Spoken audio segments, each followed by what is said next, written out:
Celui-là, il masse vraiment bien, ça fait vraiment pas mal. C'est vraiment sympa. Quand Maud elle est gentille, elle peut me le faire dans le dos. Ouais, pas souvent. C'est pas souvent. Bon, au moins, ça évite d'embêter l'autre pour se faire masser, quoi. Voilà, c'est la solution au couple des sportifs. C'est Joanne Duru et Maud Lecard pour les 10 essentiels pour GQ.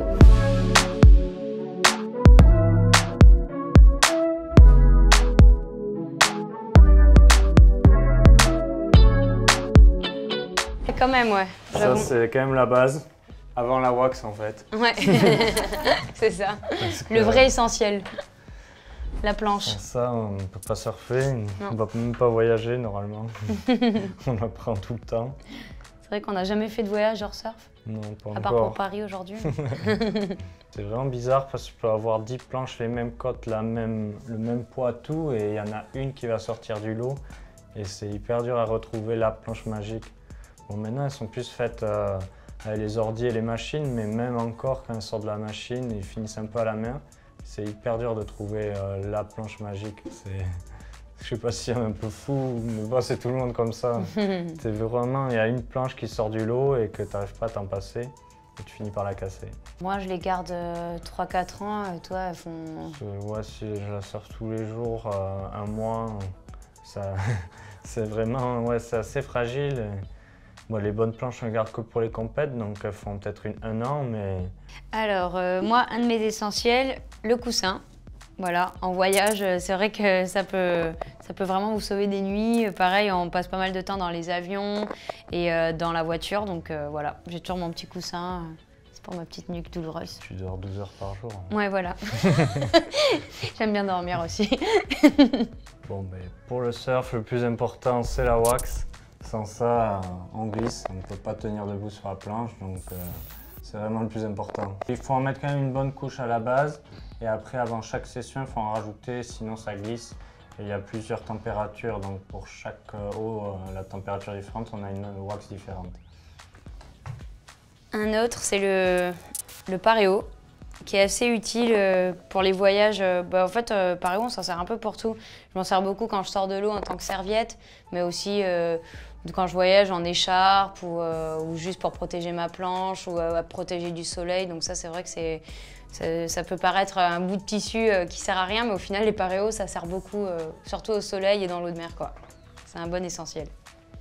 T'es d'accord? Moi, je m'en sers pas. Tu pourrais te mettre en paréo, là, devant nous? On a un montre GPS Garmin pour mes sessions de surf et je fais pas mal de vélo aussi, donc j'ai tous mes entraînements dessus, donc ça me sert vraiment beaucoup. Celle-là, elle n'a pas le surf, mais elle fait la distance et le cardio, surtout pour la distance et le cardio. Ouais.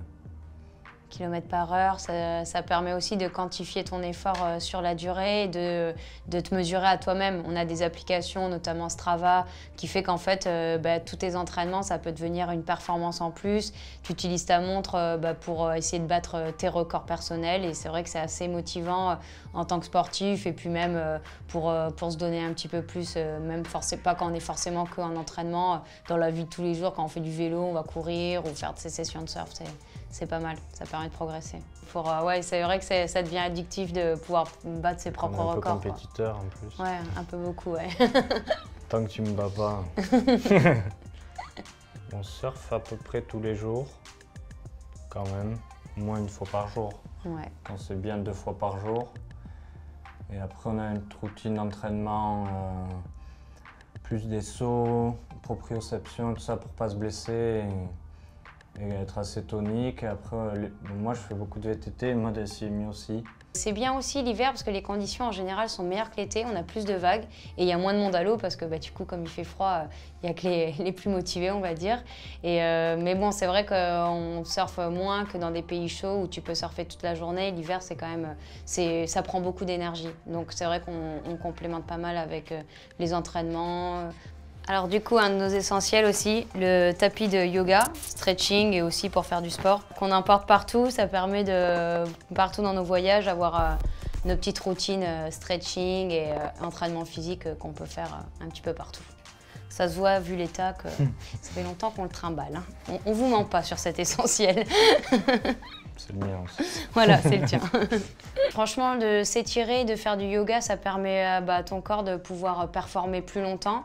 Et non, c'est vraiment, surtout en surf, on a quand même besoin d'être quand même super souple et on se prend pas mal d'impact, donc plus tu es souple et plus tes muscles ils sont élastiques et moins tu te blesses, donc c'est vrai que c'est un bon compromis pour le surf et pour performer aussi dans la durée, quoi. Alors moi c'est méditation, Johan un peu moins. Après. Ouais. Johan à la méditation il part en général. Mais ouais, ça fait du bien à la tête et au corps, quoi. C'est le rouleau. Du coup, après surfer, ou même en échauffement, mais après surfer, on peut se masser le dos. Et en échauffement aussi, pour réveiller les muscles, sur tous les muscles du corps. Et après de longues sessions aussi, je fais beaucoup le dos, ou après le VTT, les jambes. Et même pour s'échauffer, ça réveille bien les muscles, c'est vraiment le top avant d'aller à l'eau et après. Bon, après, quand tu es jeune, tu as moins besoin de faire des choses comme ça parce que tu as moins mal, donc tu ressens moins le besoin de t'étirer ou de te remettre des vertèbres avec un rouleau. Mais là, de plus en plus, même dans les pays en Australie, eux, ça fait un moment qu'ils font ça, même les jeunes. Et c'est pas mal pour s'échauffer. Top. Puis il y a même celui-là là, pour faire les jambes à la main, c'est un peu dur de se rouler dessus. Ça fait un peu mal aussi. C'est un peu plus pratique. C'est les flocons d'avoine, muesli. C'est vrai qu'avec Johan, on a une alimentation qui est assez stricte. Enfin, moi, je suis végane et Johan, il fait quand même super attention à ce qu'il mange. Et ça, c'est quelque chose que ça fait, je pense, ça fait 5 ans qu'on mange du flocon d'avoine le matin. Et au moins, c'est transportable partout et ça rassasie vite, on va dire. Et voilà, j'ai plus rien à dire. On se pèse pas vraiment souvent. Après, bon, forcément, tu te sens mieux quand tu es dans ton poids de forme.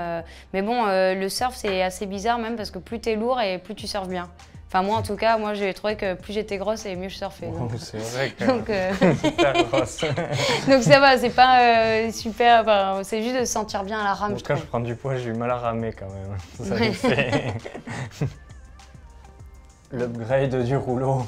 Celui-là, il est...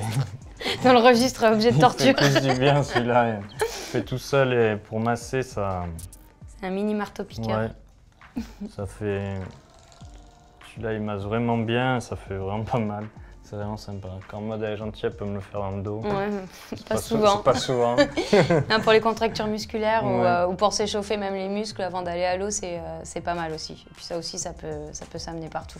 Bon, au moins, ça évite d'embêter l'autre pour se faire masser, quoi. Voilà, c'est la solution au couple des sportifs. Un autre essentiel qu'on se sert pas mal, c'est l'anti-moustique après solaire. C'est vrai que ça fait un produit 2 en 1, donc t'as pas... les pays où on va, souvent il y a quand même plein de moustiques. Donc c'est pas mal le soir pour réhydrater la peau après le soleil et en même temps éviter de se faire piquer par les moustiques. C'est vrai que ça c'est quelque chose qu'on pense pas forcément, mais en tout cas dans les pays chauds et en voyage, c'est super pratique. Notre essentiel, c'est les lunettes de soleil. Quand on voyage souvent au pays chaud et qu'on est tout le temps devant la mer, ça nous aide vraiment de ne pas avoir mal aux yeux. Et on regarde la mer tout le temps pour trouver le meilleur pic, donc au bout d'un moment ça fatigue, donc avoir une bonne paire de lunettes, ça peut nous sauver la vie. Un autre de nos essentiels, c'est le chino Dockers, qui nous suit partout. Il est super confortable, c'est en même temps aussi confortable qu'un jogging, mais voilà, on a la classe. Ouais. Regarde, voilà, il a le même. Promotion. C'était Johan Duré et Maud Lecard pour GQ. À bientôt.